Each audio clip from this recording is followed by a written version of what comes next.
Generally, people are not emotionally involved with your design. I mean, the users are not really unlike designers or aficionados who will say, wow, this is such a great design, let me play around with it. Most users are not. They're getting something done and they need to get it done fast and quick and easy and with least effort, really. Data will tell you what is happening. A good qualitative user research will tell you why is it happening.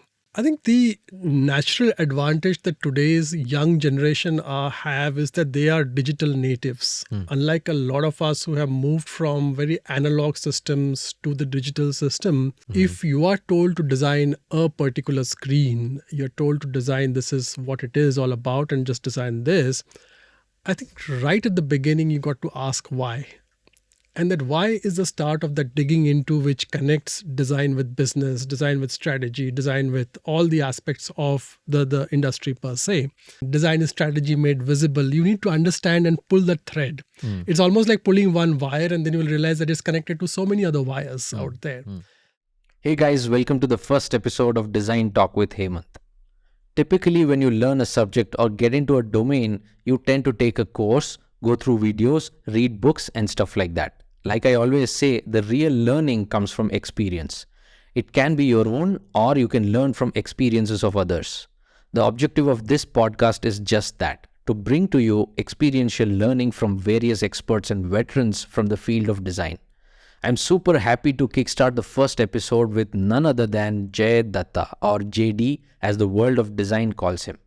Jay has influenced the design in tech and business through his work at Adobe, Flipkart, MakeMyTrip, Arogya Setu, Udaan and more. He's the founder of DesignUp conference, arguably the largest and most influential design in tech festival. Most of all, for the level of experience he has, he is amazingly humble. In this episode, we discuss about his journey and his views on the evolution of products and experiences around us. Whether you are a beginner or experienced designer, he talks about how to align yourself with the bigger picture of the businesses you design for, and much more. Hopefully, through this episode, you will get to learn from him on how to think about growth in your career. Get inspired to not give up even during tough times, and how to keep up the enthusiasm of learning and working on new things throughout your career span. See you on the other side.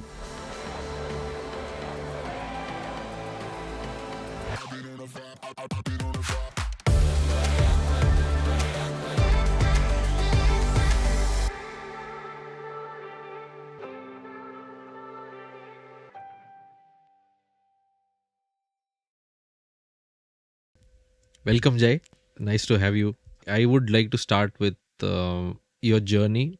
I want to know how you started, how you got into this field of design, what made you get into design. You went through a formal design education, is that right? Yeah.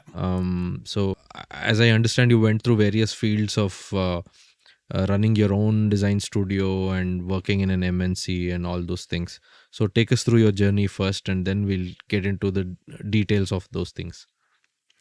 Right, great. Thanks for having me on this podcast, videocast. I don't know what to call it, but yeah, thanks for having me on the Design Talks show. Yeah. I was kind of, your hairstyle quite resembles this. I was thinking, does it? And yeah, it does. But anyway, that's a digression. So yeah, I've been in design for a fairly long time. I wanted to be an architect all along. That was my passion. That is what I saw. I grew up in Ahmedabad, which is full of great pieces of architecture. I mean, think about IIM Ahmedabad, the NID buildings, the CEPT buildings. There is Balkrishna Doshi and Louis Kahn, and everyone has left its mark on the city per se, besides the older architecture as well. It's a city since 1451, so it's a fairly old city. So yeah, architect was what I wanted to be. I ended up being a designer accidentally. Okay. I think, of course, I had heard about NID. I knew people at NID. We had a family friend who always discouraged me from going to NID because he said, I'll become a hippie, I'll smoke pot, I'll have long hair. I wish it was true about the long hair, but as you can see, it's not. So a bunch of us, actually, a school group went to NID, and I was completely fascinated by the place, by the architecture. It was very, very unusual. That's not the kind of school that you went to for 12 years, right?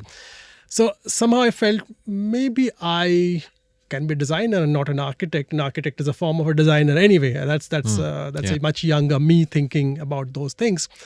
I did apply, and it was a fairly grueling but a very different sort of a test. I completely enjoyed it. I got in. I spent 5 years, 5 wonderful years at NID. I think learning, soaking so much. The thing that we used to say is a lot of education at NID happens under the trees, having chai, in the open spaces, talking to a lot of visiting faculty. We had faculty from all over the world. Which year was this? You want to date me? I think it kind of puts me into it's 1989 Wow. to 1994. 95, I was out. I started my first project in 95. So yeah, Wow. that's a fairly long time. 95. I was in 5th grade. Right. Okay. Yeah.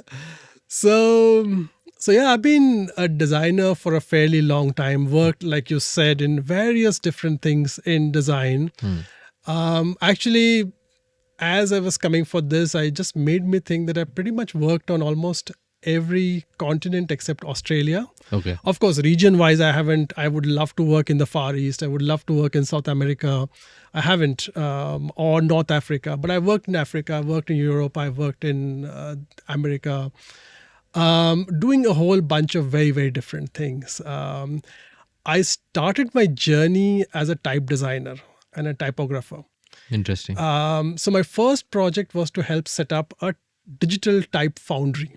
And those were not heard of those days. I think there were just a couple of them. There was Font Shop in Berlin, which was doing some very good work. Okay. And we wanted to do the first one in India. And I think much more recently, last several years, there is ITF, the Indian Type Foundry, and a bunch of them have come up, and some fantastic work that they're doing here in India with digital type foundries. But we realized it's a very complex process of licensing, and CDAC was the one doing it at that point in time. We abandoned the project. I went into branding, went into design, India's 50th year of independence identity with my then boss, Arvind Lodaya. Again, very, very fascinating journey overall. So I've done a bunch of things. And I think if I look at my journey, there are 2 large pieces to it. The first piece was working with studios, boutique studios, running my own studio in Manchester, UK, and all over the world kind of thing. So I've worked in Mauritius, South Africa, UK, Europe, all of these places. And very interestingly, I think getting to know the world of print and large scale production, like for example, wayfinding systems for an airport, kind of how do you do that? So I think those were very different sort of projects. The second phase is where I got purely, and again, I have seen the evolution of digital design.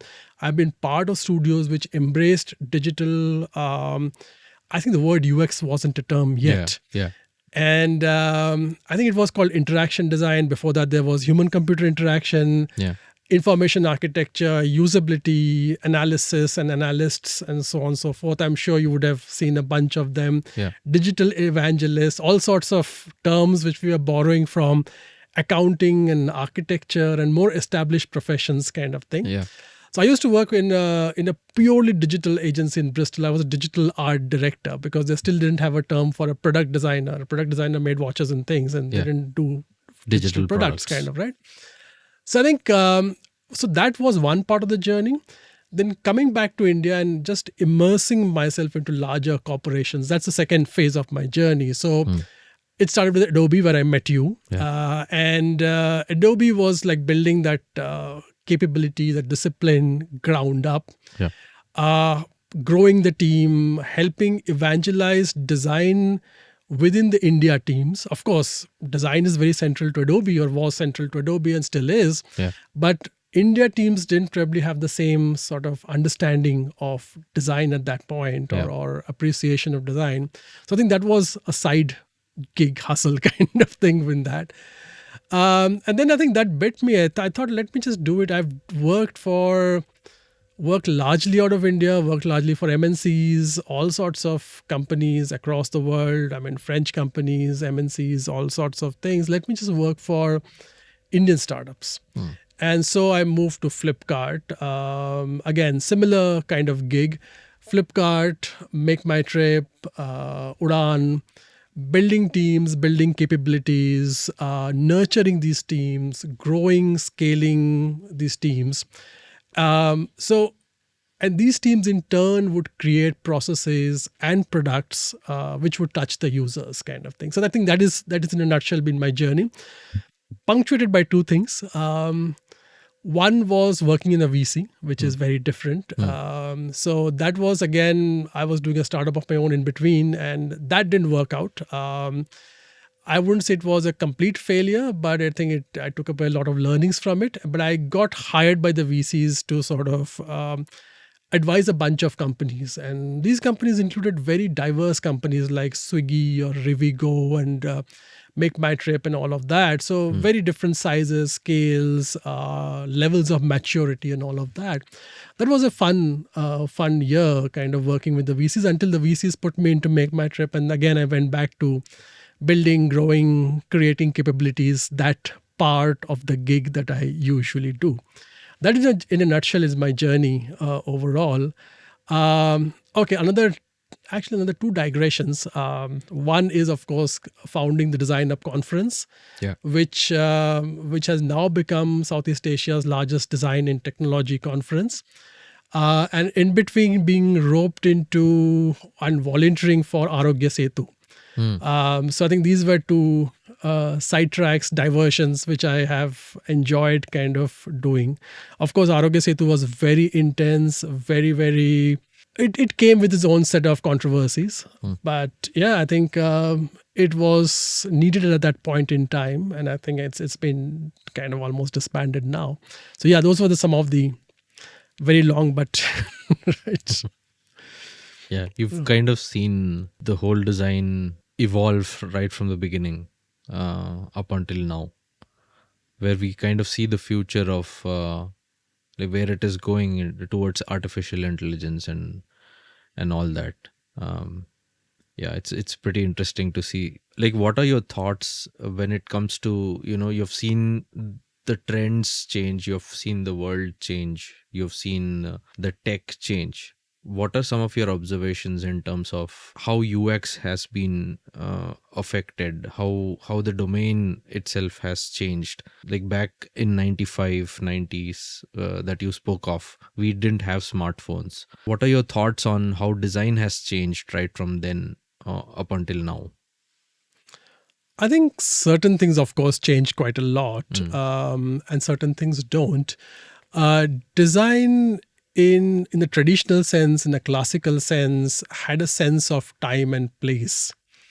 Increasingly, we have lost that. I think, like, for example, product designers designed watches and radios, physical products, right? A bunch of them, right? Now the phone ate them up. Almost everything is inside the phone. The radio's inside, your Walkman is inside, your camera's inside. Everything is largely inside.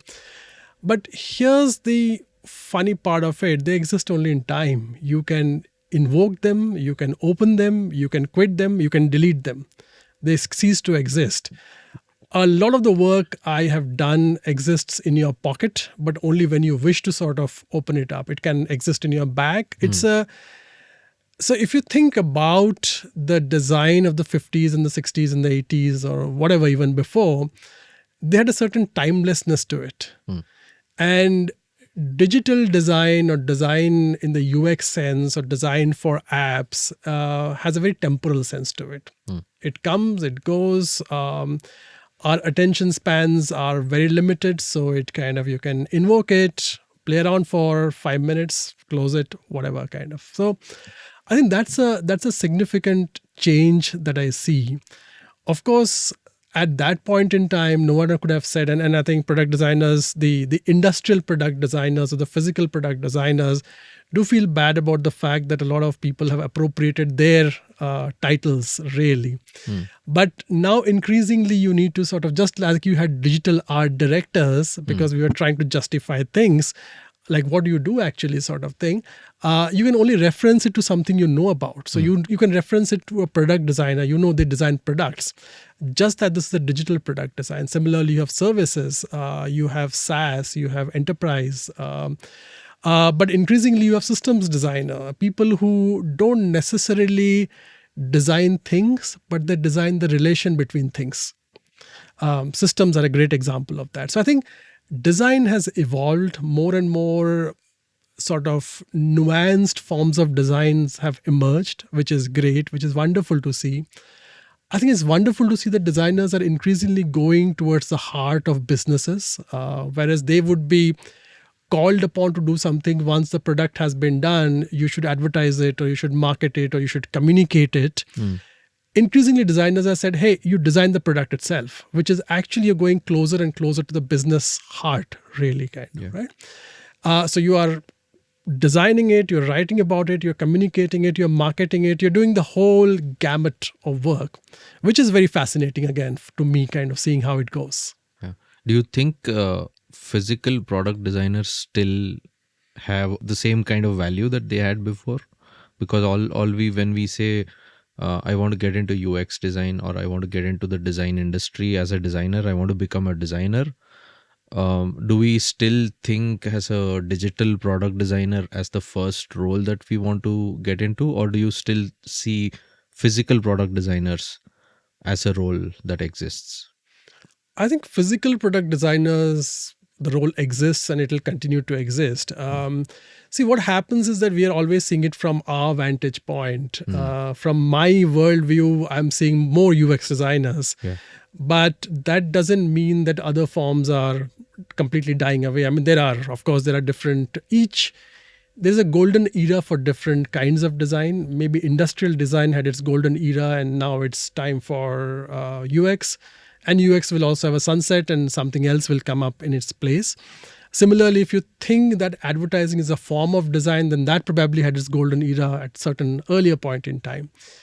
But I think physical design is still getting important, and even more important in my view. So if you look at automobile design, for example, now the only reason why that's a little hard to comprehend is that the production takes a long time.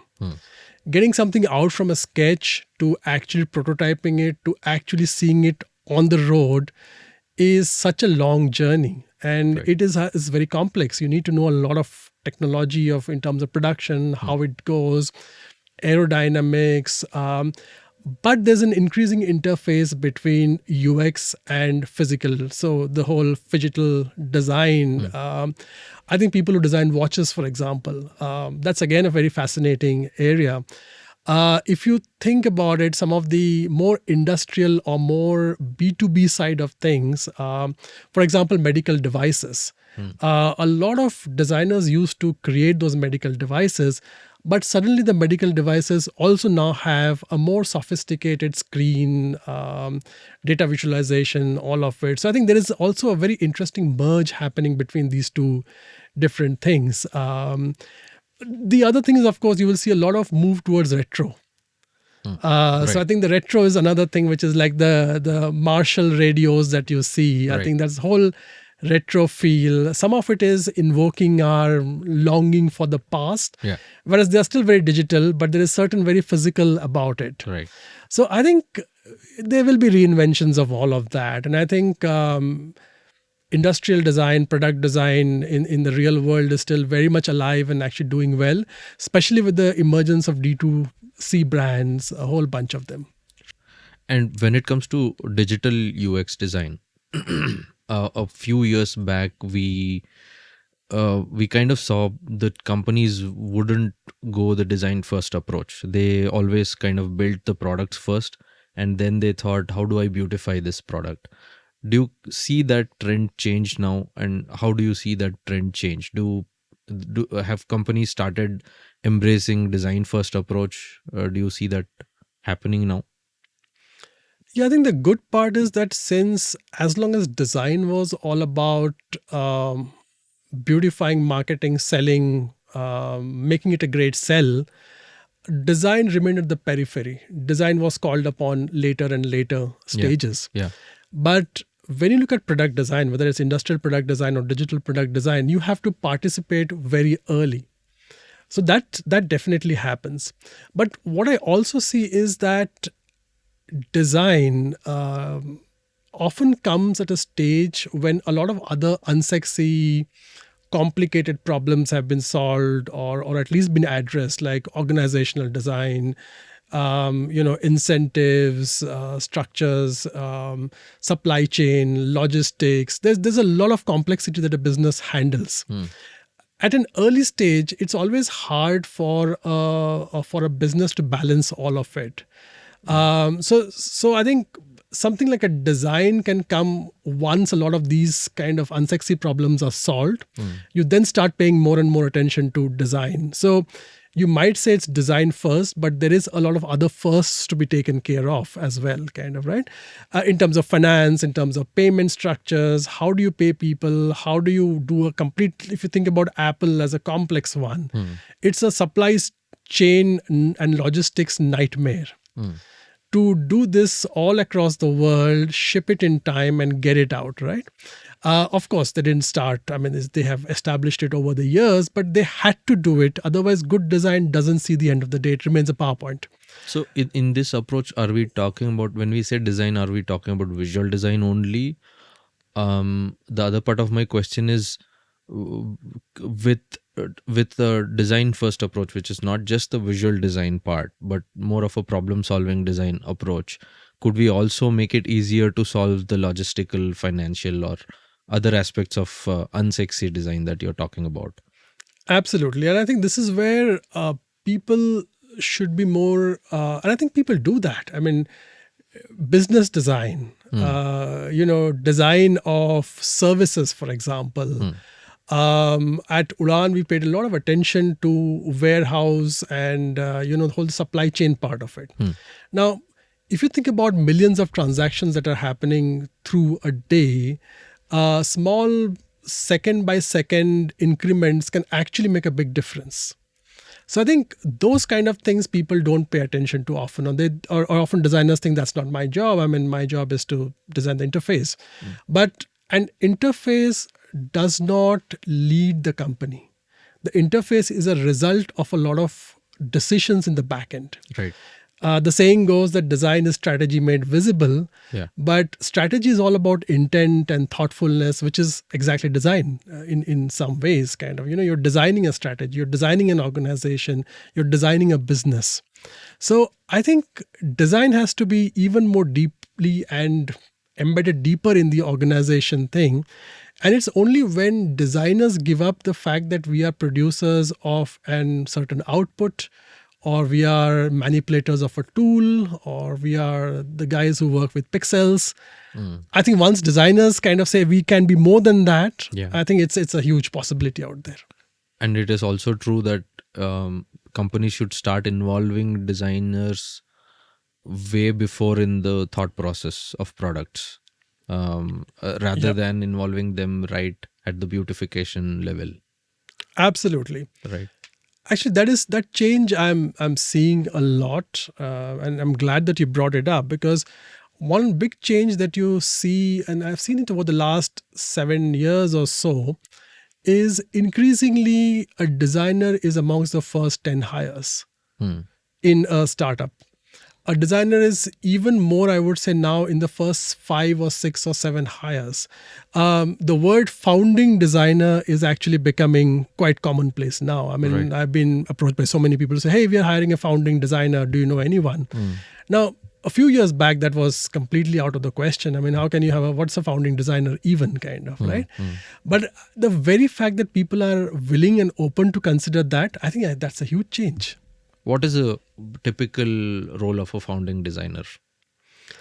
I think One is to, of course, give direction to a product which is still going through that whole product market fit process overall. Of course, the other part is to deal with a lot of ambiguity. And because a lot of things, you know which direction you're headed for, you don't know the exact details. And in design, it's almost like you need to know things. Eventually, you need to resolve all the pixels that way, right? Because otherwise, it's very abstract, kind of. You have to design it, kind of. So the other one is, of course, being very iterative, experimental, being able to talk with users quite a lot, being able to understand the various user sort of aspects of the job. Finally, what you're doing is you're essentially giving, creating a great fit between what users want and sometimes don't even know, and this final product kind of thing. So I think that's where the founding designer's role is actually like balancing a lot of spinning plates per se. Can you tell a little bit about why is design first approach even important? What's been happening overall is the cost of production, let's say of producing some things, deploying some things, marketing an app or a digital service or a product has come down drastically, which means that with this democratization, any new startup could actually challenge some of the big giants.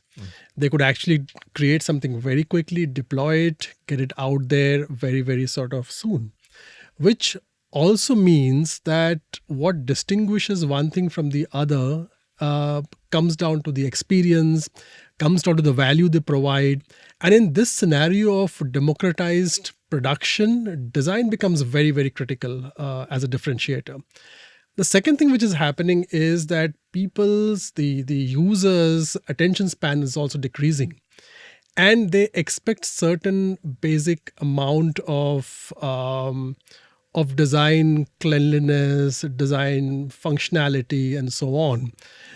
If they don't find it, they are very quick and happy to reject it, especially when you have so many alternatives around. So I think given all of these scenarios, design has come into its own being as a very strong reason why someone will actually use it, adopt it, or give it a fair try.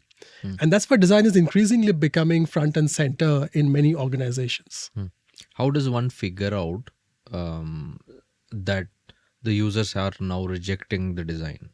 Like I design a product, like we as a company design a product and use the design first approach. And then how do we find that the users are now rejecting it? How do you validate the democratization of design? Yeah, I think that's a hard one because everything is tied in very deeply. I think design and technology are increasingly woven in very, very deeply or interwoven very deeply. So, for example, if you're waiting for something to load up and it's taking a lot of time, that adds to the frustration. Now, that may be the technology part, that might be the Wi-Fi, that may be the image size, it may be so many different angles. But that does add to the frustration. The overall thing is that again, if we use the jobs to be done framework, does design help people go from A to Z and complete their tasks?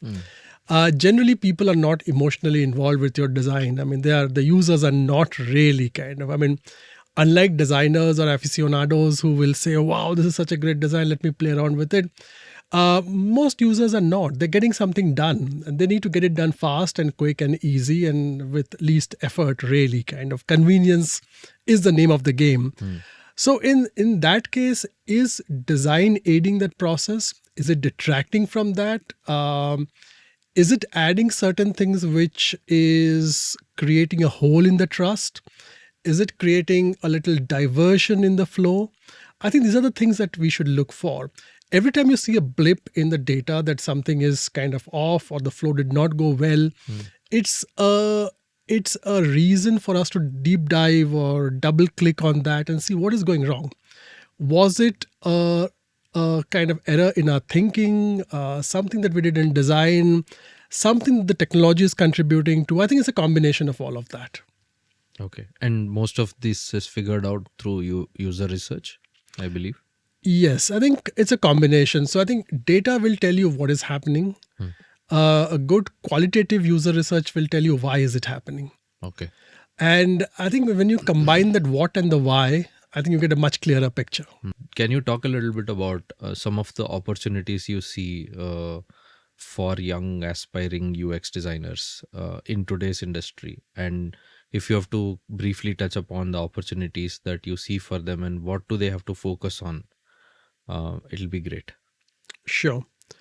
I think the natural advantage that today's young generation have is that they are digital natives. Unlike a lot of us who have moved from very analog systems to the digital system, they have natural plus on that side. Where they need to go and where I think the most critical question they need to ask really is that what are the levers that design has which can influence business? Right. So, very often designers, and again, this is not a generalization, but some designers might focus too much on the look and feel, Yeah. the beauty, the animation, and all of that. I think all of that is important. But is it taking a business in the right direction? Is it providing those kind of influences which are pushing both the top line and the bottom line? And I think that's where the real thing is. If it is doing that and it's beautiful and it's a piece of art, I think that's fantastic. That's where the design differences between design and art. Art exists for its own purpose. Design is for something different. It kind of aids a purpose overall, kind of, and usually led by business overall. So, to all the young designers, I would definitely say is engage with the business, with the competitive landscape, with the industry within which your business or your startup or your company is located. Understand the larger influences on your business, on your competitive scenario, and locate design within that, but also understand the historical significance of what some of these things have come through. A lot of people might say, hey, I have nothing to do with Bauhaus, or I don't even care about architecture or art or design or whatever. But it's almost like saying that people who forget history tend to repeat it. In this case, they tend to reinvent the wheel. Because if you think back at it, in the 40s, in the late 30s, some of the ideas of flows and workflows actually came from Bauhaus architects working in kitchens. And that's how far you can see, or even further back, I'm sure, that some of the notions we have today about user flows actually goes back. So I think you need to, in a nutshell, engage with the historical evolution of the field that you are in, which is design, and which has connections with art and architecture and all of that. Understand the business, understand the industry, the landscape, all of that, and ask how can design move those business levers. For a young designer who's just got into a product design or UX design, when he's designing a product's screen, for example, or a feature or an interaction, how does he draw a balance between doing what he's told to do? For instance, I'm a young designer, for instance, and I'm told to design a particular screen, or I'm told to design a particular interaction. How and when do I decide? How do I spread my wings and get out of looking at only the screen that I'm told to design? When is it, and what is the right time for me to start looking at the business aspect of it? How does one think about the business aspect of it? Because as I have seen a lot of young designers who get into the industry and start designing for various interactions and various workflows, they're too engrossed in meeting the deadlines. They're too engrossed in designing what they're told to design and meeting the deadlines, and just they're stuck in the feature. They're like this. And any advice you can give to let them look at beyond what they are asked to do? How do they start thinking about business? How do they start looking at the bigger picture?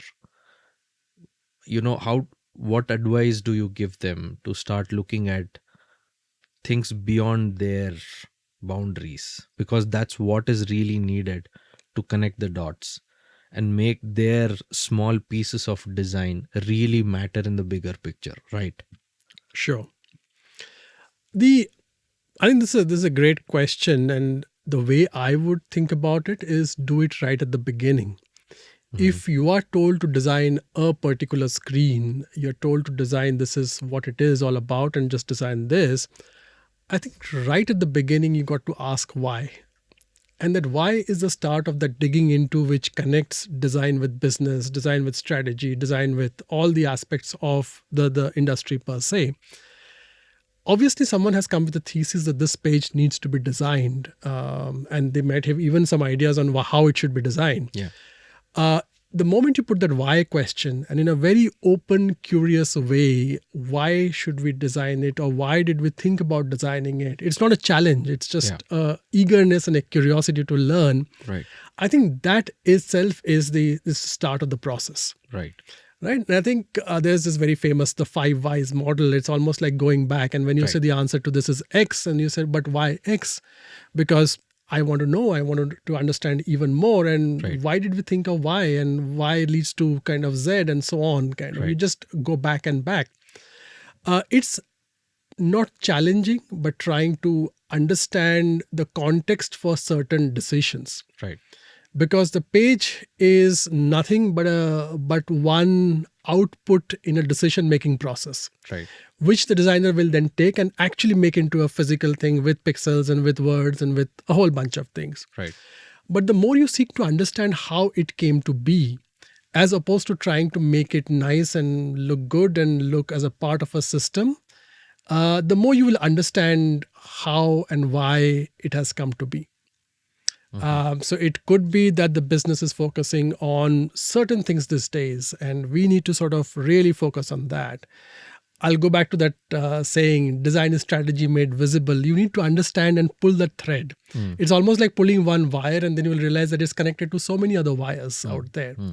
So I think that's very important for young designers to just, all it needs is this very simple why question. Right. Interesting. Yeah. The next section that I want to start focusing on is the growth part. Right. I remember talking to you in our previous conversation on a lot of people thinking about growth the right way. And I want you to start defining growth. What do you think growth should be in one's career? Because a lot of people think of growth in various different ways. From your long and interesting experience, you've seen a lot of people probably define growth in a lot of ways, sometimes right, sometimes wrong. What do you think growth should be defined as, especially in UX career? Sure. I think fundamentally growth is a very personal narrative. I'll stop you right there. Yeah. I want you to start defining growth for a 3-year experienced person to start with. Sure. Let's then later define what growth should be for a 10-year experienced guy. Okay. Right. That makes it more harder, but let's try. Let's give it a go. Right. Again, growth is definitely personal, but there is something fundamental about growth. Growth means you are doing things or thinking about things or connecting the dots today that you were not able to do maybe a month ago, 2 years ago, 10 years ago, and so on, right? So for a 3-year-old experienced guy, not 3-year-old, but someone with 3 years of experience, when you were at a zero experience, just maybe out of school or out of your boot camp or out of your very first portfolio which you created yourself, what can you do today which you could not do 3 years ago? How are you thinking about the problems that are given to you? How are you able to understand the business context? I think that is the journey really. In a very simple terms, you could say that, hey, a month ago I could do only 3 push-ups. Now I can do 10 push-ups. That's growth. Right. Right. Maybe 3 years ago, I could not put up an entire flow. I could just barely put together a page, but I now could do an entire flow. Right. It could even be that 3 years ago, I could have to take a lot of notes and understand and ask my seniors later on to say, hey, what did that guy mean and all of that? Today you get it. Right. The problem that I see is sometimes people equate growth with the symbols of reaching a certain milestone, for example. So and I think it may be a hangover from our school days. In school, you went from first to second and second to third and so on and so forth. The grades kind of kept going up. When you say milestones, do you mean position? It could be position, it could be a car someone bought, it could be, an increment, Status. a bonus, a status, which is something, most of which you can flaunt on social media, of course, kind of saying that, hey, I became a senior XYZ, Right. or I'm a lead and I'm a whatever kind of, right? Right. So I think that is very often a lagging indicator of growth. The leading indicator is that you are doing something which you were not able to do. Right. So for someone with 3 years of experience, the growth may be that you are going to go into a meeting confidently and being able to ask the why question, being able to push back, or not being afraid to go into a meeting with very, very senior people around who you think might be a very difficult meeting, really, kind of, right? That itself is growth. So you need to define growth in your own terms, but broadly think in terms of what will you do in a year, 2 years, 3 years, which you cannot do today. And things like a position, things like increment, bonus, this, that will naturally follow, sometimes late, sometimes early. Each organization has its own process. Some organizations also understand this very deeply. So they have designed their org structure, leveling process accordingly. They have almost mimicked what you see in school. So there is almost a sense of getting promoted or moving some places every year on. And if you're happy with that, great. But I don't think you should be happy with that, really. You should be happy with pushing your own internal growth story, your own internal growth narrative, saying that, hey, what can I do more? So I do a lot of coaching, and in the coaching, I find that when you kind of distill it down, the two things really that people enjoy in terms of the growth story or growth journey, one is the notion of learning. I'm learning something new. I'm learning, I didn't know this. I'm learning a new area, a new skill, learning to do certain things in a different way. The second is a challenge. And most people are afraid of challenge in the sense that, it can be a challenging boss, it can be a challenging product person, a challenging co-worker. But sometimes challenge forces you to rethink and learn and grow in different ways. So challenge is equally important. Difficult challenges as much as learning. And when people look back, they say, you know what? I had a terrible manager, but that guy really forced me to sort of learn and grow like crazy at that point in time. Yeah. So I think, or maybe a demanding manager, not necessarily a terrible manager, but a very demanding person overall. And we have, in the old school, we used to have a lot of those very demanding bosses and people who would be extremely, extremely difficult to please, no matter what you did, right? But when you look back, I think they actually wanted the best for that project. They wanted for you to be stretched completely. And on the other side, you say, my God, I've grown so much. Right. So yeah, that in a nutshell, I would talk about growth, really, Right. kind of. Right. So monetarily, someone would grow, you could call that growth. Status-wise, you could call that growth. But what you're saying is, if you grow skill-wise, that would be much more valuable and future-proof. Yes. And- And status-wise and skill-wise, you would anyways grow as a follow-up to your skill. So you upskill yourself, status-wise and monetarily, you would eventually grow. That's right. I think they will follow eventually. But the other thing apart from the skill is the way you think about things.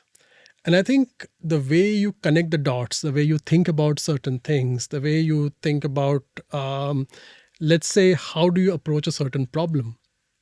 I think those are much harder to learn. Skills are relatively easy. Soft skills, how do you talk with, room full of CXOs and how do you convince people? Now that is a learning. That is a skill which is very hard to learn, but it's very important. Increasingly, as you go higher and higher, you will be dealing with less and less tools and less hard skills per se. but you'll be dealing with lot with people, lot with convincing, decision making. How do you make good decisions? Yeah. My belief is that our careers are a sum total of decisions that we take, good and bad. And the reason why someone makes you move to the next level and next level is because they feel that they can trust in your decision. And that, I think, is a very critical part of it. We don't put enough emphasis on that. But given a very sticky situation, what decision did you do? What decision did you take in terms of I will use X and not Y? I think it's decision making eventually, kind of. Just that what you're expressing it with at a younger level, at a 3 years of experience, is a lot of pixels, is a lot of words, is a lot of content, for example. At a 10 years, 15 years, it will be less with all of those tools, but it'll be more with a number of people and their careers. Right. Would you say the same thing for a 10-year experienced person in terms of defining what growth is? I would say so. I think it's always learning something which you did not know before and rising to the challenge of that task overall. What happens is that as you keep growing in number of experience years, your sense of like quick growth slows down. It's almost like when you're moving in space, suddenly you feel you're not moving at all because everything is very distant to you. But when you're moving kind of like with a lot of things close by, you feel there's a sense of speed overall, right? Right. So things do slow down. But then the decisions and the growth things that you're aiming for are much higher. Like, for example, how do you convince a bunch of CXOs? Right. That's a hard problem. You're not going to be able to kind of learn that like within 3 months. Right. It's not like a Figma trick that you can learn in 1 week kind of thing, right? This is very, very hard. How do you present at a board meeting, or how do you present to a whole bunch of key stakeholders? Now, that's something that you will do. You will practice, you will fail. Then the next meeting will happen 6 months later again. You will do it again and again and again. So I think the process is slow. It's very incremental, but it is something much bigger and deeper overall. The other one would be about, maybe you are leading a team at 10 years of experience and you are seeing their life cycle, the journey of their careers over a period of time. And sometimes you can't decide in weeks or months, obviously, kind of, you can't decide that. You will have to see it in quarters and years and see how they're going. Some people go slow, some people go fast. You will have to sort of pace it out accordingly. So the field in which you're going, it's almost like you've reached to a point where things are moving much slower. So in relation to that, your learning also feels slower, but it's significant. Right. I think slow and significant is what I would put it for the 10 years plus kind of. So. Right. Right. And how does one enjoy what they're doing even after 10, 12 years, being on the same field, doing the same thing that they're doing? What I found is there are different kinds of people. Some people by nature do not like doing the same things, and their joy and their kind of kick comes out of like moving careers, moving areas completely. So today they are X and 10 years later they might be Y, and they might go into an adjacent area and they might completely move things, and they find the joy in that because they don't find any more joy and this thing in their current role. But some people keep reinventing themselves within the larger sort of trajectory of where they are going. And if you can be curious, I think you can always find joy in the smallest thing. And that for me has been the defining. I always look for people who are curious by nature. They are not necessarily the people who are the best at solving problems today, but they have the minds to grapple with problems. They have the minds to say, hey, I don't have the tools or I don't have the skills today to solve those problems, but maybe with the right amount of like questioning, the right amount of connecting with people, I think they find the joy in like breaking apart problems and solving it. They also understand that the level at which I first understood the problem, I can't solve it at that level.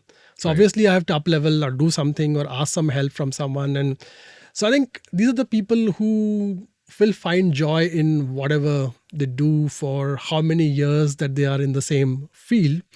Of course, the field will keep changing. They will not be Right. doing the same set of things. Their skills will evolve. But being curious, I think, is the great antidote to getting bored, getting stressed, getting depleted overall. Yeah, and they need to evolve with the technology. They need to evolve with the industry. Totally. Right. I think Steve Jobs said something very interesting, which he says that when he got thrown out of Apple, he said, I became a beginner again. It was like I had to start really from scratch. And the same idea goes for a lot of Zen philosophy and Eastern philosophy, is that to be able to refill yourself, you need to be able to empty. Right. And this notion of the Zen master who says that you can't fill a cup which is already full. You need to empty that cup before you can fill it again. Right. And the curious people are always curious, and they're saying, hey, this is great. This is all very exciting and nice, but let me empty and let me refill all over again. Kind of. So if you're willing to be a beginner, being curious, I think you will always be a learning person, a student for life. Right. Do not settle. Do not settle. Exactly. Right. Right, yeah. Right. One thing you also mentioned the other day was growth, success, and social media go hand in hand. And this constant seeking of appreciation and this expectation of appreciation and getting influenced by social media. This is again in the context of growth, that if I get appreciated on social media, that means I'm growing. And this is where I want your thought process, your context, your understanding of what you think of why growth, social media goes hand in hand, and why that is wrong possibly. What is your thought process on that? So, yeah, I think what I meant for is, unfortunately, increasingly, they're going hand in hand. And it's unfortunate because the limits or the playing field or the edges of what success means is being defined by something outside of yourself. Right. Whereas the idea of success should be from deep inside. You can't be successful and feel empty inside just because 1,000 people didn't like it. Right. I think that's the sad part of it. And someone, a friend of ours, Shiva, says that the sign of being truly wealthy is that you feel contented with whatever you have. That is true wealth, actually, and which is actually a great way to put it. Kind of increasingly, social media is kind of fueling our anxieties, and I'm not good enough. I'm not good enough as X, who got 1,500 likes. I just got 150 likes. And I joined a new job, had a new sort of thing. Is it not good enough? People joining companies for the brand value of the companies and not for the learning or for the growth or for other things. Now, that skews your thinking around your own career trajectory. Again, I'm not saying that everyone goes through that, but unfortunately, a lot of people go through that. Unfortunately, a lot of people very quietly suffer with that thought, and they never post on social media also, but they think, oh my God, I'm inadequate, or, this is not good enough because look at my classmate, she posted and she got so many likes. Maybe I won't get, and maybe it's not good enough, and so on and so forth. Right. These are just a lot of made up narratives. What it is distracting us from is that what do you truly enjoy doing? And sometimes our self-awareness is not strong enough, or we are not so confident in our choices, or our choices are often becoming shaky because of what we see on social media, kind of thing, right? Like my classmate got X promotion kind of thing and I haven't got it. So on and so forth. What we don't understand, or what we don't fail to understand sometimes, is that everyone has a different pace in which they grow and they learn and they kind of evolve and so on and so forth. Yeah. And there is no right or wrong. You got to go and be happy, be contented, be wealthy from a very deep down perspective. And that's where I feel that, so very interestingly, if you remember, Richard Saul Wurman wrote this fantastic book in 1989, I think. Richard Saul Wurman is the man who founded TED. And he wrote this book called Information Anxiety, and that was in 1989. He talks about how a lot of so-called just facts and information is masquerading as like very important and very critical and life-changing and all of that. They're not. Like 1989, it's like, what, 33 years ago? And I think the things have just gone crazy. Social media wasn't even there when he wrote that. And it's fueling so much of this collective anxiety, like, not sure, is it good enough? Am I right? Have I done the right thing? And so on and so forth. So yeah, my suggestion would always be that, look inside and don't look outside for validation for everything else. I think the question really is, are you happy doing what you do? Are you contented doing what you're doing? What if there was no social media and you were in 1989 or maybe 1979? Would you call this a good life? I think that is very important. Yeah, I'm asking this even in the context of we encourage a lot of new designers to share their designs in social media to get validation. Validation in the sense of getting feedback, because that's how you learn, right? Because you design something and you keep it with yourself, then you don't learn anything. When you share it out with the community, that's when you get feedback. And feedback is the most important thing for a designer. That's where you learn. And that's where you understand what needs to be changed, what needs to be improved in your design. And a lot of designers hesitate to share their designs out there in the community. And when they hesitate, they don't get feedback. And when they don't get feedback, they don't improve. And when they don't improve, they don't learn and they don't grow. And that means they're not getting better as designers. And this is also the fear of, getting negative feedback. This is also on the same context as what you're saying, that they just want to succeed. They just have that perception that if you post it on social media, you just need success. You just need appreciation and likes. And if you don't get that, you're getting depressed and you're not happy. And you're going to post it only when you get, only if you have the guarantee to get appreciation. And with that, I also want to touch. So what you're saying is basically that they should post it out there, even if it means that they're not going to get as many likes or as much appreciation that they expect. And you're saying that it's okay to not get that appreciation because that's how they learn. And it's okay to get negative feedback, or it's okay to get criticism on their designs, right? That's how they learn. That's how they know what to improve upon, right? No, let me just rephrase it. So I'm saying, do what is right, what feels comfortable for you. It's okay not to post. It's okay to absolutely not post. Also, kind of like whether you changed a job or whether you have a new piece of design, it's absolutely okay not to post. See, here's the pros and cons. And I think what I think is the good part about posting is not the positive, but the negative comments, that what you were just mentioning, kind of, provided you have a stomach for that. Yeah. You will sometimes get critical feedback, which is actually very welcome. Right. But if you remember, I mean, going back several decades, if you remember Flickr, if you remember something like 500px and a bunch of these platforms which are about photo sharing and photographers commenting on each other's work, Right. what you would tend to do is that you would have upvotes and bunch of tools to sort of think that, how is it? But what it does is it is kind of dumbed down the whole feedback process. I still remember in Flickr, and the same happens also in a lot of different platforms. You would say, hey, nice shot, nice capture. And the next 10 comments will be nice capture, nice capture, nice capture. Yeah. Or nice shot, nice shot, nice shot. Or nice framing, great framing, blah, blah, blah. People just tend to see what is it. I think they're not engaging enough with the content. They're just saying, oh, this is great, like, done. Right?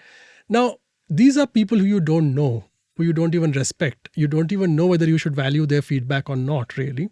But these are like, a lot of this is unknown, faceless masses per se. Now, would you rather have 1,000 likes from people, 900 of whom you don't even know, or 990 of whom you don't even know, versus very critical and in-depth feedback from 3 people whose work you really respect?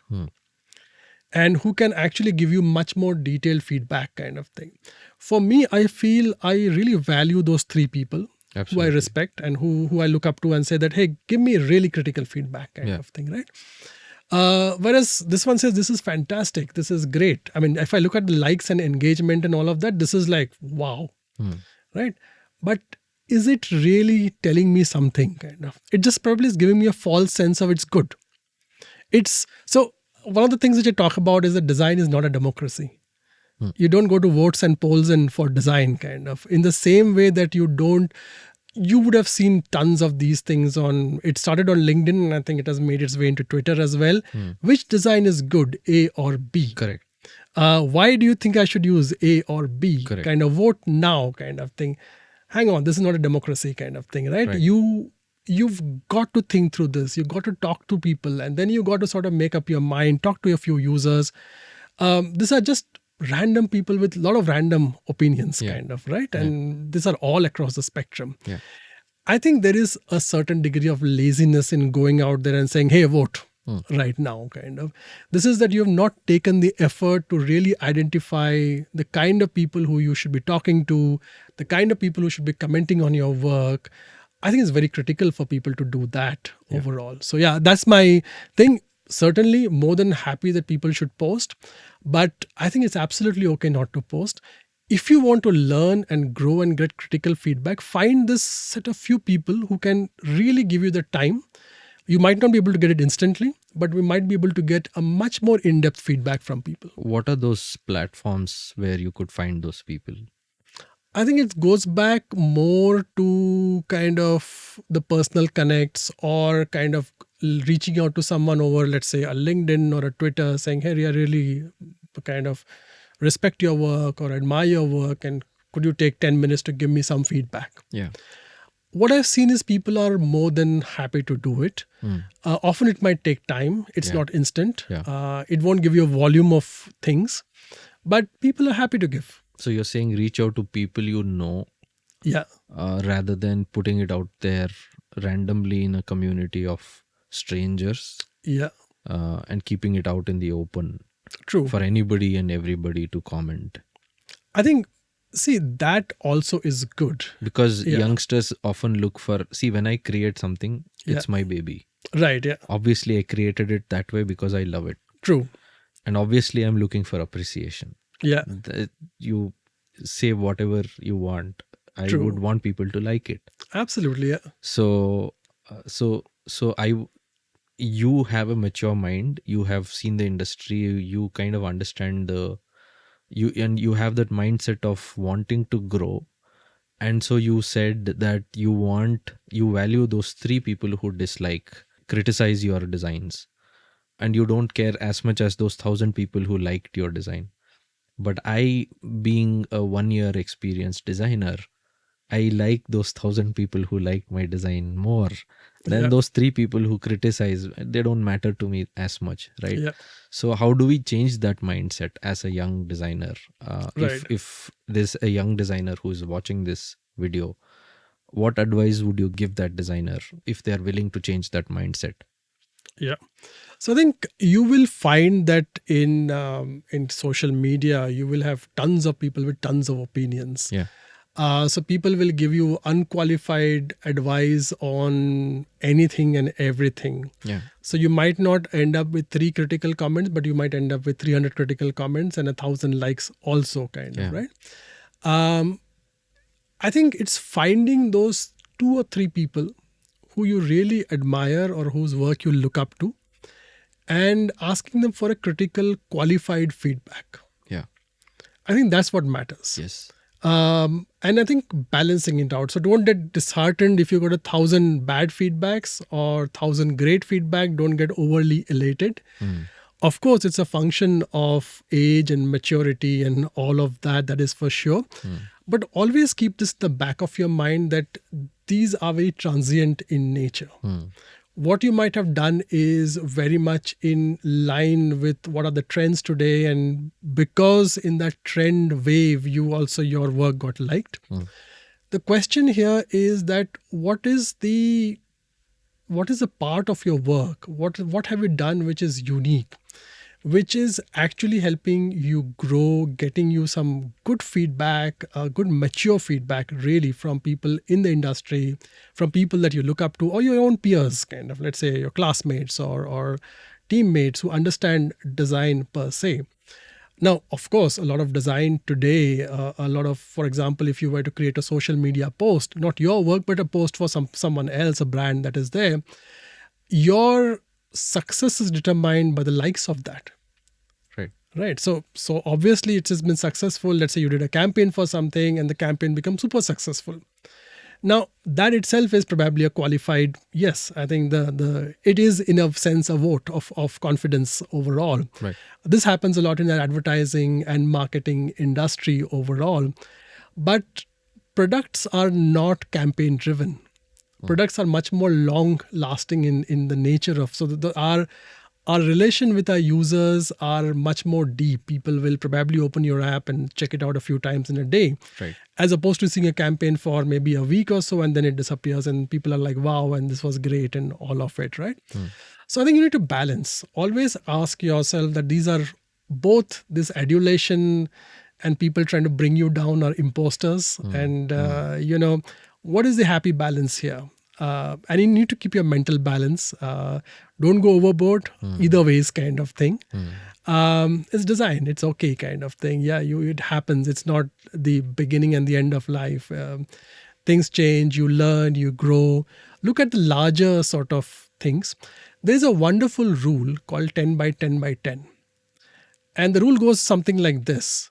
Will it matter? And the 10 units you can change. Will it matter in 10 minutes, 10 hours, 10 days, for example?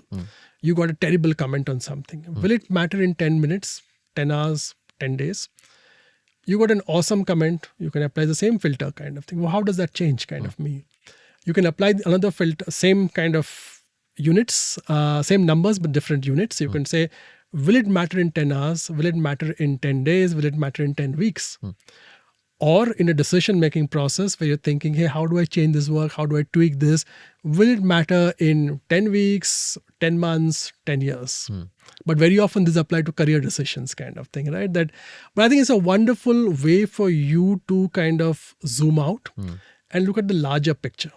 When you get too engrossed with either the love that you have received or the hate you have received, I think it's a good balancing act. Right. One thing I wanted to ask you, Jay, was about the recessions that you have seen. So in your long spanning career, you have obviously seen a lot of recessions, right? So what have you seen with respect to designers? What is the observation that you have seen, and what advice would you like to give UX designers in terms of the ups and downs you have seen there? Yeah, I think in the first recession that I experienced a global scale, and this was post 9/11, I lost my job. I had to come back to India. I had to pack my bags in 30 days. And so again, I was in India for a bit and then went back again. But so in the second one, I lost my company. So I think each of this is an opportunity for you to learn. What I've seen is designers, again, I'll go back to the 10 by 10 by 10 rule. At that point of time, you're confused, you're not sure, you're angry. A lot of things, emotions kind of go through your mind. But someone who can pull back and have resilience and say, you know what, I'll survive this one and I'll lie low and live to fight another day. These are people who actually have emerged better out of those situations than they ever were. They teach you so much more than, I think life just knocks you out for a bit. And if you can gather the learnings from that, it has so much more to teach you. But one of the things is that you should not get bitter. You should not, on the long term kind of thing, that, this is my lot and, life has been unfair and all of that. Some people take that bitterness as a lesson. That is unfortunate. I think you should keep it very open. You should keep it like saying, hey, what could I have done better? What is it that... So for example, I've often gone back to, like, after the first recession, it made me even more curious. How does business, technology, and design work? Because the world of business is what, or the money movements is what controls everything. How does value move around? where does a designer and a marketeer and an X and a Y, or even companies completely kind of go bust? What went wrong?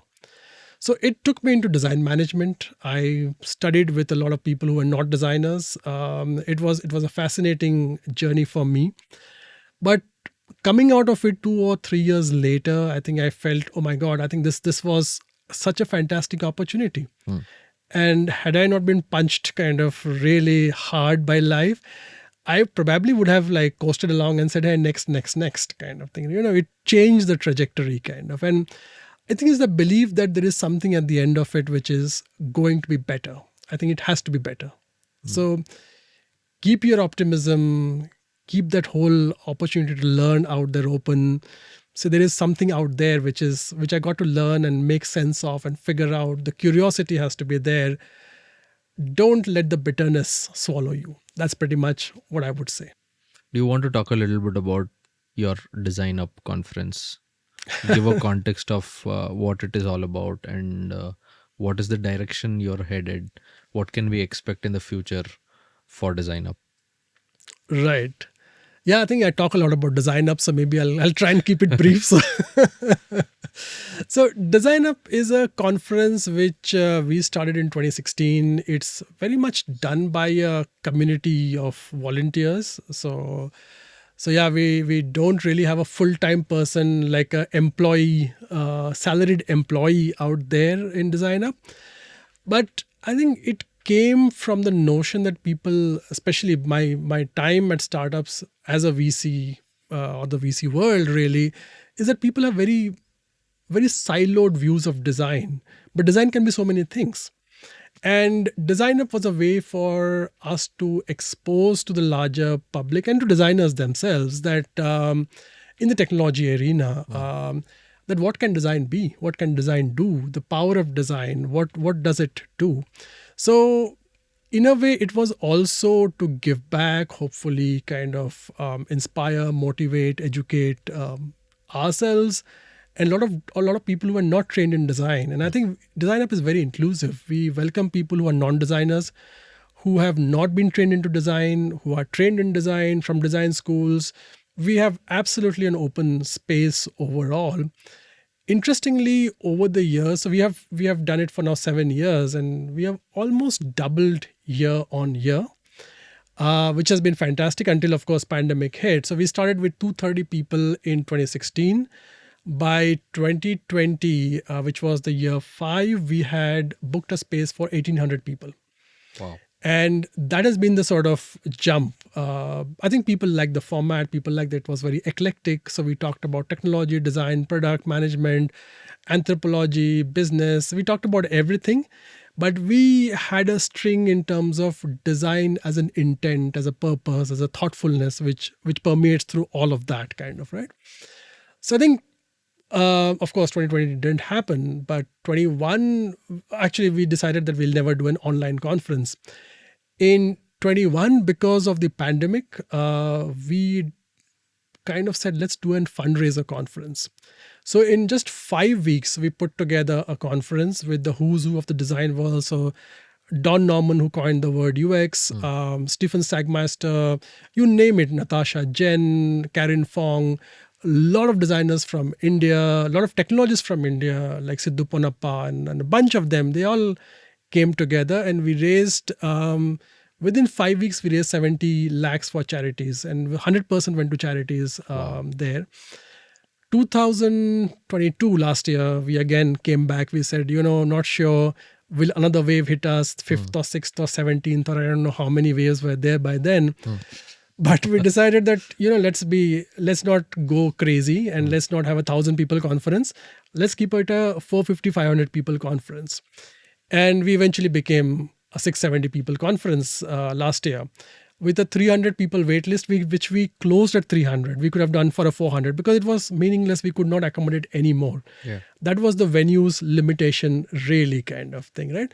Super high energy, lots and lots of very diverse speakers. We had people talking about privacy and design. We had people talking about, cooking and design, to all sorts of things kind of, right?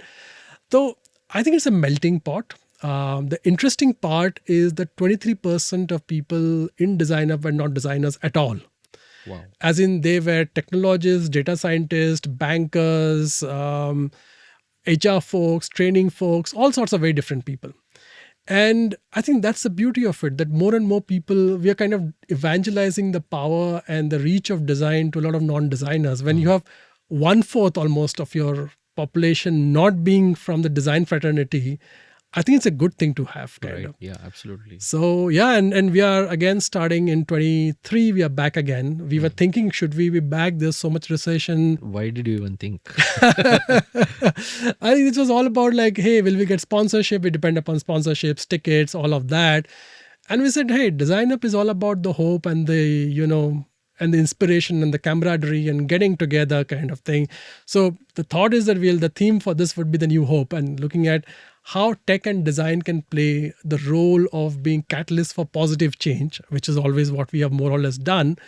And yeah, so we are back again in 23. So That's awesome. thank you. That's awesome. Lastly, I would want to ask you to recommend some of your favorite books on design. So I feel there's a bunch of books on design which are, and I think there are a lot of books which are non-design books, which I also feel is absolutely. super valuable, kind Yes. of, right? Yes. Since we were talking a lot about social media, a lot about learning and growth and all of that, one of the books I would recommend is Deep Work. Cal Newport. Cal Newport has written this. The other one is something called Creativity Inc. And Creativity Inc. is a story of design systems, processes, politics, people, etc., everything in Pixar. And it's very interesting because Pixar makes these huge films, and they have the pressure to do a part 2 and a part 3 and so on and so forth of many films. How do they keep up with this public pressure that is there? Hey, I want Toy Story 2. I want Monsters 2. Monsters 2 came out much, much later, right? I think very recently, right? So I think it's a very fascinating read into the world of design with a big D overall. Right. The other one is, I really like it, is this Art of Looking Sideways. It's a big, thick, fat book. And I think it's fascinating for anyone from any field of design to just, you can open the book at any point Okay. and just read it. The other one which I'm reading now is Ellen Lupton's Design is Storytelling. Again, very, very beautiful book. I think it's beautifully structured and beautifully written, both very, very nice as such. And for a fifth book, I would talk about, one of the things that I highly recommend is book by behavioral economists, whether it's a Super of Economics or something like Nudge. Nudge is by, I think, Thaler and Sunstein. I can't remember the names, but or Predictably Irrational. I think these are all a collection of books which help you understand how the human mind works and how irrational it can be, what we are dealing with, including ourselves. And I think it's a very fascinating one, how economists, in some way, where they're trying to influence people to do certain things, like, for example, save more, spend less on credit card, is actually the way a designer also thinks. So I think you will see how these two things actually start to merge. And I think it's very, very fascinating because they look at the other side of it, which is numerically data-driven, a lot of things. But fundamentally, we are talking about changing human behavior. I would highly recommend any of these books, of course. Absolutely. Thank you so much for the recommendations. I actually have a lot more topics to talk with you about. So I had a lot of things shortlisted, but due to lack of time, I'm not able to cover all of them today. Thank you so much for coming down today and doing this for me. And it was very, very informative to learn from you with your vast experience. And I really hope to do a lot more podcasts with you. I hope you will be available. Of course, more than happy to help in any way, shape or form, share whatever I have learned. Yeah. Thank you so much for doing this for us, Jay. It was wonderful having you. We learned a lot from you and hoping to learn a lot more going forward. Thank you so much. Yeah, I can tell you that I made more mistakes than many other people, so I can maybe say how to avoid those. That's how we learn. Right. Yeah. Thank you so much, Jay. Thank you so much. Yeah. Thanks. Yeah. That was it for the first episode, you all. I hope that was informative. I humbly thank Jay for agreeing to do this, and I look forward to bringing more episodes with him in the near future. I have shared his social handles and links. Do follow him and his work without fail. By the way, please do let me know in the comment section if you have any designer or design leader in mind you'd like to see in the future podcast episodes and what you'd like them to talk about. I'll gladly reach out to them. Please don't forget to share and like this video. Subscribe to my channel to get updates about the upcoming episode where we talk about the marriage of design and Web 3.0 with another incredible design veteran. As always, thanks for watching, stay creative, and I'll see you in the next one.